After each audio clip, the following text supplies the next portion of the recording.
ChatGPT, developed by OpenAI, is like an ultra-smart autocomplete. Trained on vast amounts of text, it predicts the next word in a sentence. While it doesn't search the web in real time, it excels at being helpful, polite, and friendly. Thanks to human feedback during training, DeepSeek takes a different approach. It was designed to think step by step, similar to solving a math problem.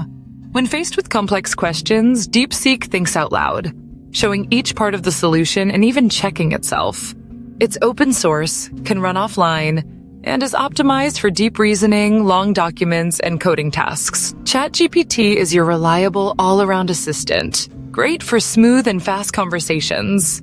It's perfect for those who need quick, friendly interactions. On the other hand, DeepSeek focuses on logical thinking and transparency, making it ideal for tasks that require careful problem-solving and detailed explanations.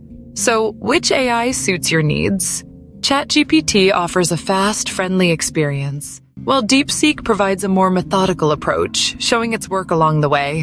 Whether you prefer a conversational assistant or a logical thinker, both models offer unique strengths to enhance your tasks.